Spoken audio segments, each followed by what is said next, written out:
말 한마디에 천냥빚을 갚기도 하고 또 말 한마디에 사람의 원수가 되기도 하는데, 어쨌든 우리가 늘 기도할 때마다 일을 잘하는 것도 중요하지만 말을 잘하는 것은 더 중요한 줄로 믿습니다.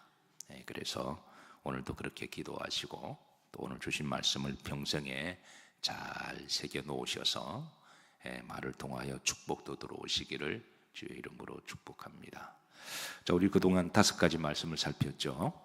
이미 말씀을 나누었지만 다시 한번 재기억하는 마음으로 우리가 합독합니다. 시작. 의인의 이 말은 말을 한마디 하더라도 어떻게 좀 복스럽게 할까, 어떻게 하면 좀 잘할까, 이 말을 늘 기억하면서 말을 하라고 권면하고 있습니다. 사실 그것만 생각해도 우리의 말은 한 번 더 정제가 되어져서 이제 좋은 말을, 복된 말을 하게 되리라고 그렇게 믿습니다. 자, 2번째입니다. 합독합니다. 의인의 입은 칭찬하는 입입니다. 가급적 책망과 야단치는 것보다도 그냥 칭찬하는 입이 지혜로운 줄로 믿습니다. 오늘도 주변에 많은 사람들에게 이제 한 번 이상 칭찬하시면 좋은 일이 있을 것입니다. 자, 3번째입니다. 의인의 입은 생명 샘임을 축복합니다. 샘은 계속해서 나오는 거잖아요. 그래서 하나님이 의인의 입은 생명샘이다. 참 얼마나 복된가요? 4번째입니다. 의인의 입은 허물을 감추는 입입니다. 뭘 자꾸 들춰내고, 그 지혜로운 게 아니라 어떤 사람은 본인이 지혜롭고 날카롭다고 생각해서 자꾸 들춰내는데 성경은 그러지 마라 그럽니다. 뭐 들춰내기 시작하면 우리도 얼마나 허물이 많은가요? 그러니까 그건 지혜롭지 못함을 일러주시고, 허물이 있어도 가급적 좀 덮어주는 그런 사람이 복이 있음을 일러주고 있습니다.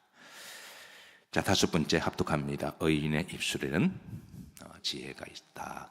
의인과 지혜로운 자를 동격화시킵니다. 그래서 믿음이 좋다라고 하는 것은 그냥 이렇게 나 믿음 좋다라고 하는 것보다도 말을 지혜롭게 하는 게 믿음이 좋은 것도 포함되는 거니까, 그래서 의인의 입과 이제 믿음, 지혜로운 사람과 동격시키고 있는 거죠. 자, 오늘 6번째입니다. 자, 합독합니다. 지혜로운 자의 말은 적게 합니다. 이게 이제 적게 앞에 가급적. 왜냐면 오늘 잠언 10장 19절에 보면 말이 많으면 뭐를 면하기 어려우나 허물을. 우리나라 속담에도 그런 말이 있죠. 말도 많고 뭘도 많고 탈도 많고. 오늘 잠언서와 그 유사한 그런 말씀입니다. 아무리 말을 잘하는 사람이라고 할지라도 말을 많이 하게 하다 보면 본의 아니게 허물도 있고 실수도 있게 되고 또 그 말로 탈이 일어나게 됩니다. 그래서 말을 하면 가급적 좀 적게 하려고 애를 쓰고 좀 절제하라고 그렇게 우리에게 권면을 해주고 있습니다. 참 말을 적게 하는 것, 어떻게 여러분 어려운 일인가요? 쉬운 일인가요? 아마 평소에 말이 잘 없는 분들은 뭐 이런 부분이 그게 큰 문제가 안 될 거예요. 근데 이제 말을 잘한다고 생각하는 사람들은 그냥 말을 절제하는 게 이게 쉬운 일이 아닙니다. 근데 정말 말을 잘하는 사람은 말을 많이 하는 사람이 아니라 말을 절제하면서 저는 말하는 사람이라고 생각합니다. 자, 그런데 이 절제하는 게 쉬울까요? 어려울까요? 이게 쉽지 않습니다. 그래서 노력을 해야 됩니다. 그러니까 말을 적게 하기 위해서는 하지 말라는 게 아닙니다. 그러니까 노력을 어떻게 해야 되느냐? 잠언 10장 19절에 보면 이렇게 말씀합니다. 흐름절입니다. 그 입술을 멸하는 자는 제어하는 자는 지혜가 있다. 그러니까 누가 지혜 있느냐? 말을 절제하는 사람이 지혜가 있고 말을 제어하는 사람이 지혜가 있다. 이 말은 제어하는 사람이 지혜가 있고 지혜로운 사람은 말을 많이 하는 게 아니라 절제하고 잘 통제하는 컨트롤을 하는 거에 지혜가 있음을 일러줍니다. 어떻게 제어를 해야 될까요? 말을 제어한다고 하는 것은 어떤 의미를 가지고 있을까요? 야고보서 사도는 이렇게 일러줍니다. 합독합니다. 우리가 말들의 재갈 물리는 것은, 그랬습니다. 이게 야고보 3장은 입술을 제어하는 방법을 말씀하시면서 말들의 재갈 물리는 것으로 비유를 해주고 있습니다. 자, 고대에서는 말들을 훈련시킬 때 입에 재갈을 물렸습니다. 잘 아시겠지만 다음 자료 화면 한번 보시죠. 자, 왼쪽에 보면 이게 이제 말에 물리는 재갈입니다. 사실 말을 실물을 앞에 놓고 보면 말이 생각보다 거대합니다. 말 앞에 턱 서면요, 이게 마치 거인이 안에 탁 서 있는 것 같습니다. 이게 말이 힘이 얼마나 좋은 줄 모릅니다. 그리고 말이 한번 날뛰고 이렇게 막 앞발 들고 뒷발 치면 맞으면 죽기도 하죠. 그런데 고대에서는 이 말을 잘 통제해야만 타고 다니기도 하고, 특히 전쟁에서는 얼마나 귀한 그런 무기가 되나요. 그래서 고대에서는 이 말들이 반드시 필요한, 마치 지금의 자동차와 같은 그런 역할을 했죠. 그래서 이 어떻게 이 말을 길들이느냐, 이 덩치가 크고 힘이 사납고 그리고 거친 이 야생마들을 어떻게 제어하느냐. 그래서 이 이제 제갈을 통해서 제어했다고 이야기하죠. 그 왼쪽에 있는 이 제갈을 말의 입에 탁 물리게 되면, 근데 이 제갈에 입에 들어가는 부분, 그 안에 이 금속이 있다고 그래요. 그 금속 하나가 그 이제 입의 잇몸이나 혓바닥 밑에 들어가서 그거를 이제 기수에 그 줄과 연결되어서 기수가 그걸 어떻게 당기느냐에 따라서 말을 제어한다고 그러더군요. 그래서 그 금속에 들어가서 입에 이렇게 민감한 부분을 탁탁 건드리니까, 그래서 줄을 가지고 어떻게 당기면 스탑하게 되고, 어떻게 당기면 가자라는 표시가 되고, 또 오른쪽으로 당기면 오른쪽, 왼쪽 당기면 왼쪽, 그렇게 해서 그 제갈에 있는 금속 쪼가리가 말을 제어하는 키라고 그렇게 훈련을 한다고 그럽니다. 그래서 야고보 사도는 이 말의 입에 제갈을 물림으로 말미암아 말을 통제하듯이 우리도 어떻게 입술을 통제해야 되는지 그렇게 비유를 일러주는데요. 자, 그런데 문제는 이 이제 말의 입술을 제하는 도구가, 우리들에게는 그 도구가 뭘까요? 우리는 뭘로 입술의 제갈을 물려야 될까요? 자, 그 대답은 사도행전 2장에 나옵니다. 2장에 보면 오순절 날에 다 모여서 기도하는데 호련히 급하고 강한 바람 소리가 있어 3절에 보면 마치 뭐의 혀처럼? 불의 혀처럼. 그래서 그 성도들에게 입술에 성령의 불이 입을 치게 되니까 그 입술로 뭘 받게 되고? 성령 충만함을 받게 되고 이제 각종 방언을 말하게 되는 놀라운 역사가 일어났습니다.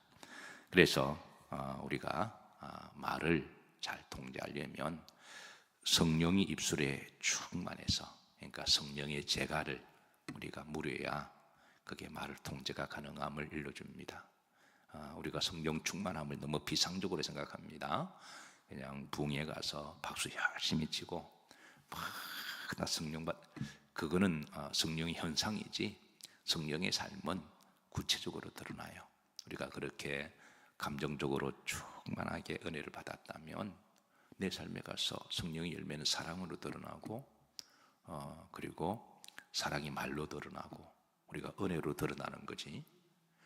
저는 신학대학 다닐 때 이제 시간 날 때마다 여러 교회들을 탐방을 했습니다. 왜냐하면 이제 목회를 하게 되면 다른 교회를 가볼 기회가 없거든요. 그래서 지금도 제가 휴가 때가 되면 가급적이면 다른 교회를 가보려고 애를 써요. 근데 어느 이제 큰 교회를 갔는데 예배를 잘 마치고 이제 떠날 때입니다. 여러분 잘 아는 순복음교회입니다. 우리가 그때만 하더라도 순복음교회 하면 정말 성령 충만을 갈급하는 교회고, 또 뭐 예배 드리면 다 성령이 충만한 것처럼 그 예배를 드리잖아요.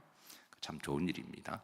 이게 정말 성령 충만한 예배를 잘 드리고 나오는데 사람들이 많다 보니까 이제 제 앞에 어느 사람이 다른 사람 발을 밟았어요. 그 순간에 그분이 고기를 돌리면서 표독스러운 말을 하는데 제게 많은 시사를 주었습니다. 우리가 성령 충만함을 받는다 하는 것은 뭔가 이 감정적인 현상으로 끝나는 것인가? 우리가 성령을 충만을 받았다면 내 삶의 통제가 되어야 되고 예수님의 성품을 닮고 우리가 그렇게 변화되어서 세상으로 파송되는 거잖아요. 근데 그게 목적이 아니라 그냥 내가 복만 받고 내 기분만 알딸딸하게 좋아진 상태에서, 그게 성령 충만의 목적이라면, 아니 사람이 많다 보니까 발을 밟을 수도 있고 지하철에서도 좀 밀칠 수도 있고 그렇잖아요. 그 순간에 그냥 표독스럽게 싹 바뀌면서 막 그냥 욕 비슷한 거를 비슷하게 비타민C가 뚝뚝 떨어지는 말을 하는 걸로 보고, 야, 우리 기독교의 성령의 질이 이 정도밖에 안 되는가? 이게 성령을 잘못 알고 계시는가? 아니면 수준이 그것밖에 안 되는가? 제게는 많은 생각하는 시간을 이뤘습니다. 사랑하는 성도 여러분, 성령 충만 받으시기를 주의 이름으로 축복합니다. 성령 충만은 그 영의 힘으로 내 삶의 통제가 돼야 되고 내 삶의 절제가 돼야 되고, 그렇게 돼야지 그냥 내가 기분 좋은 상태로만 그렇게 머문다면 성령의 질을 낮추게 되는 것이죠. 그래서 하나님 우리 입술을 지혜롭게 하기 위해서 성령으로 제가를 탁 물리셔서, 그래서 말할 때마다 성령의 열매가 그렇게 뚝뚝 떨어지는 그런 복된 입이 되기를 주의 이름으로 축복합니다. 자, 7번째입니다. 제목은 지혜로운 자의 말은 뭐가 있다고요? 가치가 있다. 잠언 10장 10절입니다. 의인의 혀는 무엇과 같거니와 가치가 있다. 그런데 악인의 마음은 뭐가 적다? 가치가 적다. 그래서 의인과 악인을 대조하고, 여기 이제 의인은 일면 말을 어떻게 하느냐에 따라서 의인이 되기도 하고, 그것도 그렇고 의인의 말은 가치가 있는데 순언으로 그렇게 비유합니다. 현대는 은보다도 금이 더 가치가 있지만, 고대에서는 특히 고대 이집트에서는 금보다도 은을 더 귀하게 여기던 때가 있었습니다. 왜냐하면 순은 100%의 순은은 보기만 해도 하얗고, 하얀 은은 순백을 상징하거든요.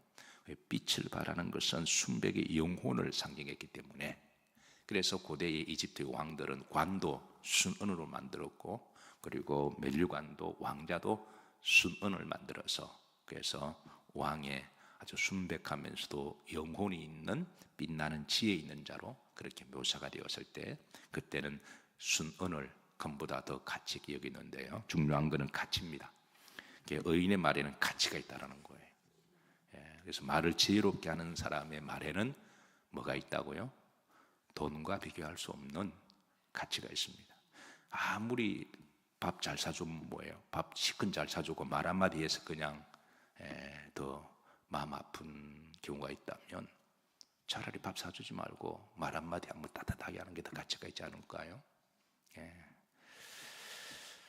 그래서 20절입니다.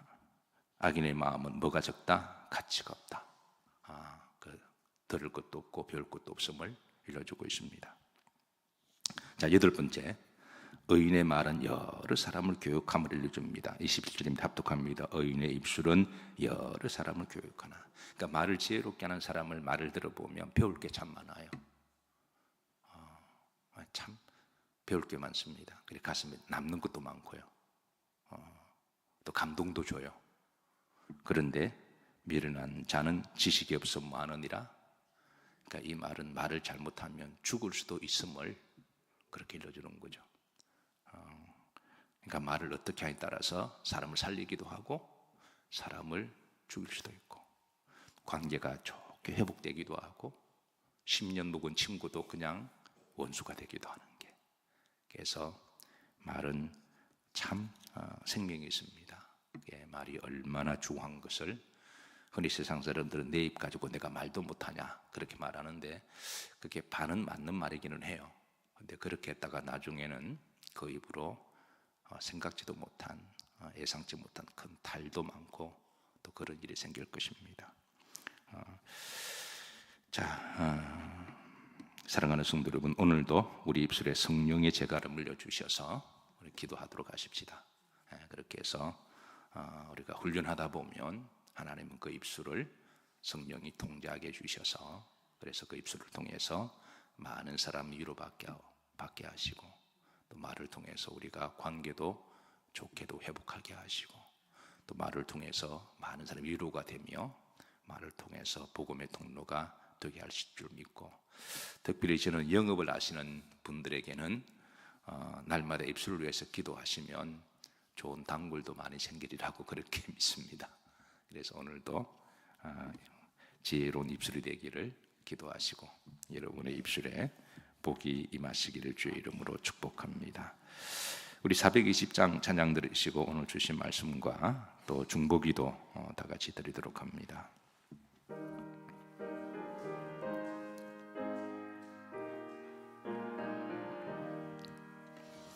너 성결케 위해 늘 기도하며 너 주 안에